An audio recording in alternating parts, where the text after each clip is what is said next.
sahabatku, Kaulah perlindunganku. Yesus, Kau Rajaku, kota benteng hidupku. Sekalipun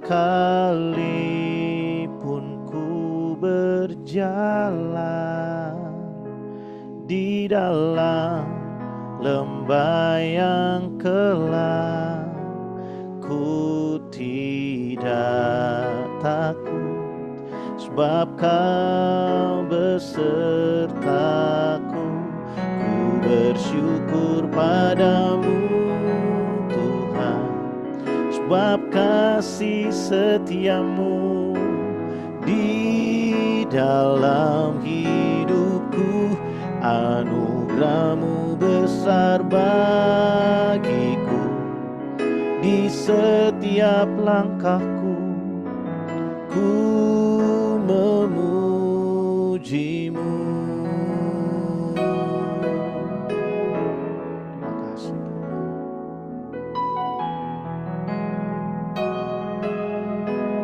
Yesus, Kau sahabatku. Yesus, sahabatku, Kaulah perlindunganku.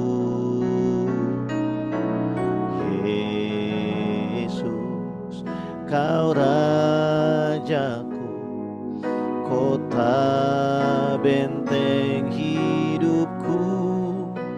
Sekalipun ku berjalan di dalam lembah yang gelap, ku tidak takut, sebab Kau besertaku. Ku bersyukur padamu Tuhan, sebab kasih setiamu di dalam hidupku. Anugerahmu besar bagiku, di setiap langkahku ku memujimu. Ku bersyukur padamu Tuhan, sebab kasih setiamu di dalam hidupku. Anugerahmu besar bagiku, di setiap langkahku ku memujimu.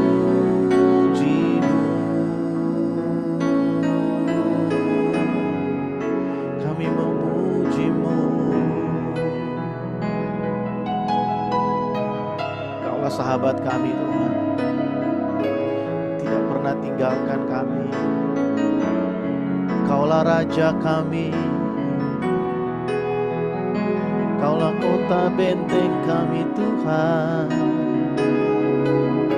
Kami bersyukur, sebab kasih-Mu besar dalam hidup kami. Terima kasih oh Yesus.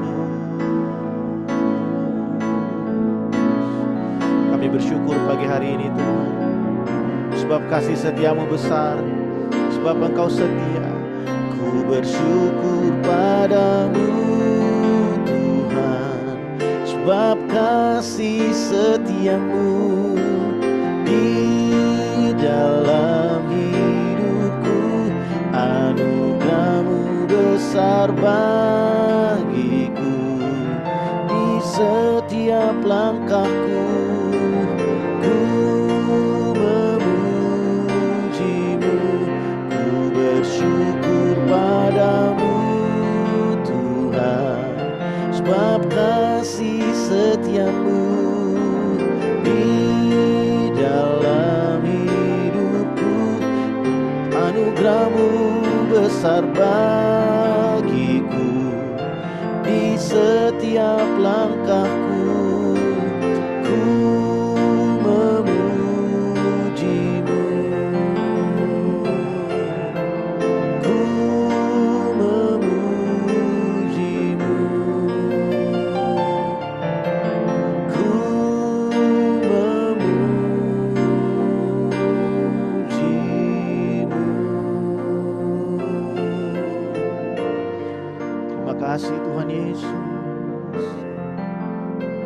Terima kasih untuk hari ini Tuhan.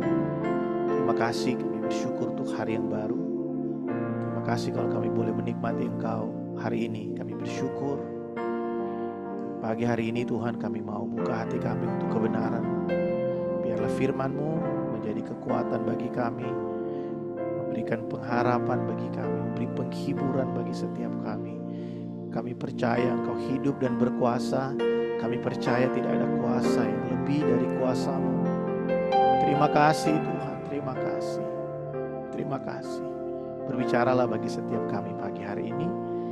Kami buka hati kami bagi Engkau. Roh Kudus berkarya di tengah-tengah kami pagi ini.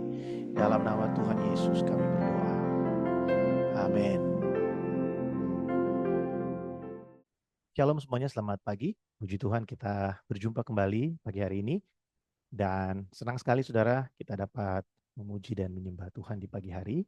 Hari ini saya ingin membagikan sesuatu bagi setiap kita untuk melanjutkan apa yang sedang kita sama-sama renungkan di minggu ini. Hari Senin kita sudah belajar, kita merenungkan bersama-sama dari Efesus pasal yang keempat, ayat 11 dan ayat yang ke-12 yang membuat kita mengerti bahwa kita dipanggil untuk saling melayani di dalam gereja, di dalam tubuh Kristus. Kemudian di hari Selasa kemarin kita belajar bahwa kita juga dipanggil untuk menjadi dewasa. Sebagai tubuh Kristus kita dipanggil untuk kita terus bertumbuh di dalam Dia, dalam pengenalan akan Dia, bertumbuh menjadi dewasa, semakin kuat di dalam Dia. Nah, hari ini saudara kita akan melihat bersama-sama Efesus pasal yang keempat. Kita akan melanjutkan pembacaan kita dari ayat yang ke-15 dan ayat yang ke-16 saya akan bacakan bagi setiap kita. Efesus pasal yang keempat, ayat 15 dan ayat yang ke-16, demikian firman Tuhan. Tetapi dengan teguh berpegang pada kebenaran di dalam kasih dan bertumbuh di dalam segala hal ke arah Dia, Kristus yang adalah kepala. Daripadanya lah seluruh tubuh yang rapi tersusun dan diikat menjadi satu oleh pelayan semua bagiannya, sesuai dengan kadar pekerjaan tiap-tiap anggota, menerima pertumbuhannya dan membangun dirinya dalam kasih. Nah, saya ingin meng-highlight ayat yang ke-16 ya, dikatakan seperti ini. Daripadanya lah seluruh tubuh yang rapi tersusun dan diikat menjadi satu oleh pelayanan semua bagiannya.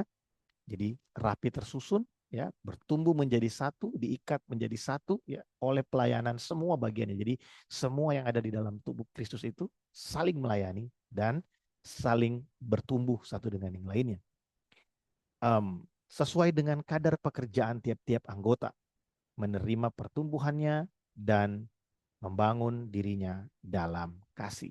Nah, kita dipanggil untuk saling melayani, kita dipanggil untuk kita bisa bertumbuh menjadi semakin dewasa di dalam Kristus, baik sebagai tubuhnya maupun sebagai kita pribadi demi pribadi.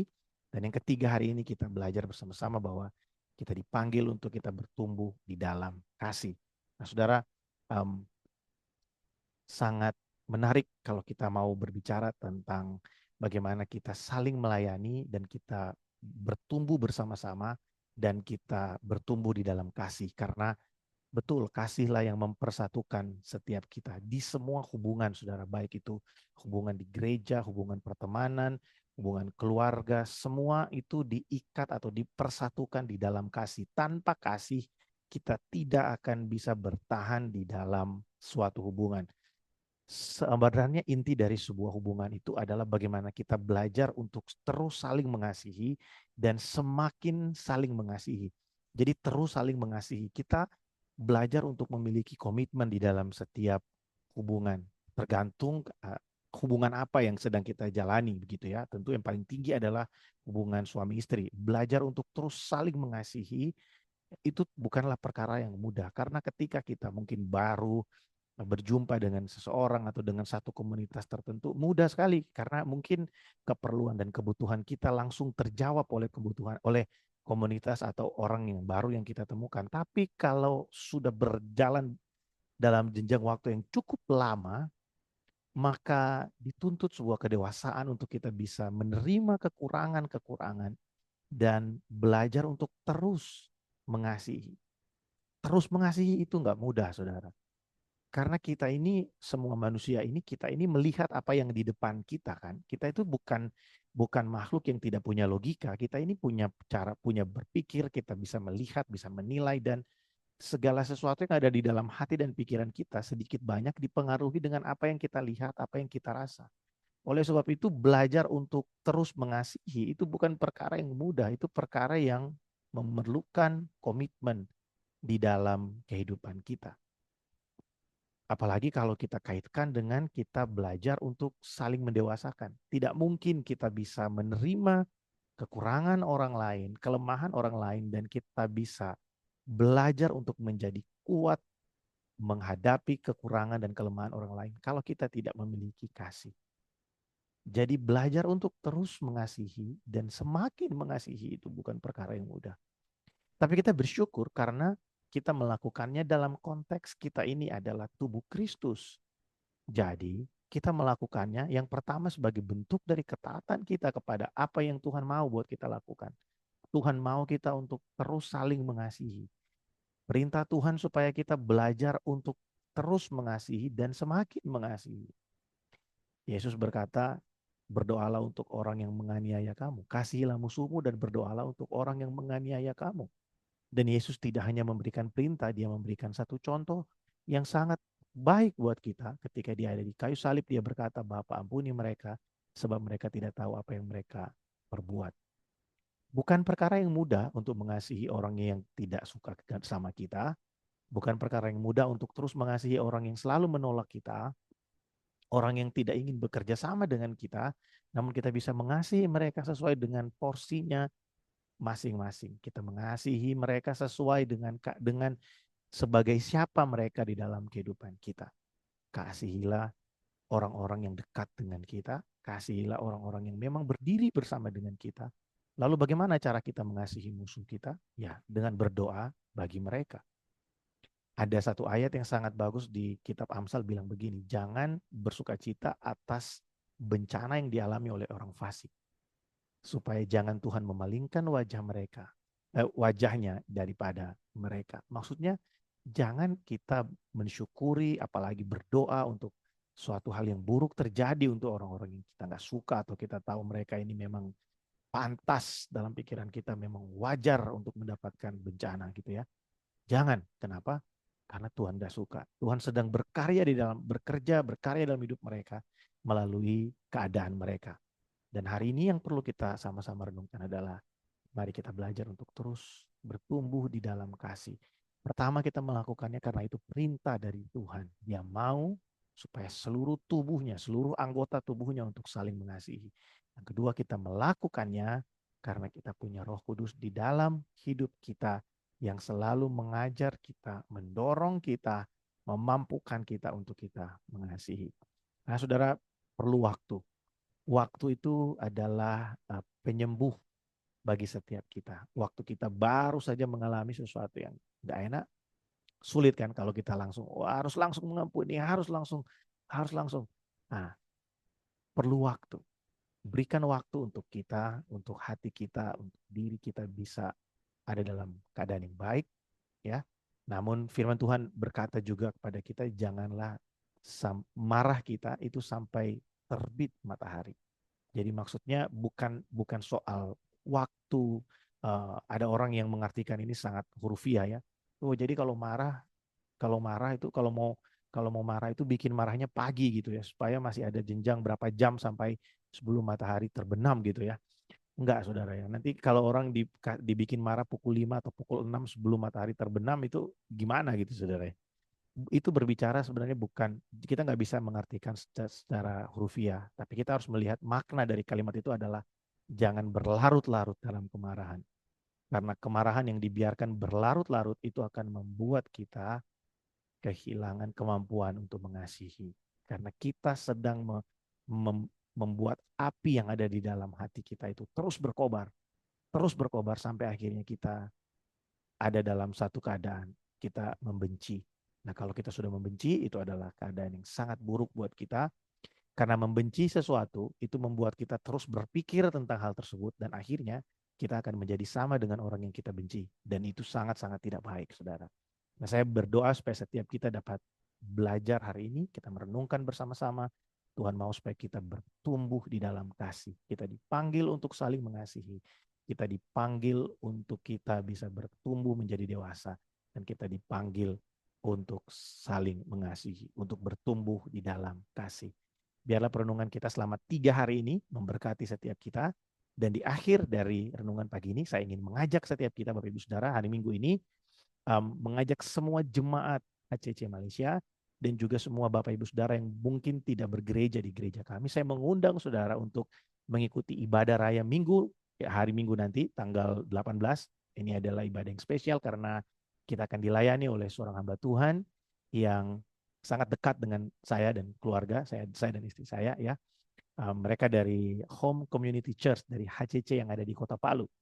Nah, kalau ditanya apakah kita cawang dari mereka, bukan saudara ya, cuman kita dekat dengan mereka. Jadi suatu kesempatan yang baik, Pastor Roni Rumambi akan ada di tengah-tengah kita. Saya mengajak semua kita untuk boleh datang bersama-sama, kita menikmati firman Tuhan, dikuatkan di dalam hadirat Tuhan. Puji Tuhan, mari kita berdoa bersama-sama. Tuhan, terima kasih untuk pagi ini. Kami bersyukur untuk anugerah-Mu, kasih setia-Mu yang besar dan berlimpah buat kami. Tuhan, terima kasih kalau kami boleh sekali lagi menikmati firman-Mu.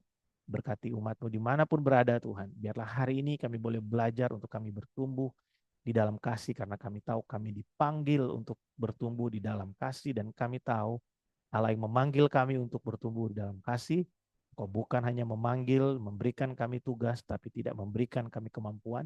Kami percaya bahwa Roh Kudus di dalam kami adalah kekuatan yang lebih besar daripada semua kelemahan-kelemahan kami, yang memampukan kami untuk kami saling mengasihi, bertumbuh di dalam kasih. Tuhan, terima kasih.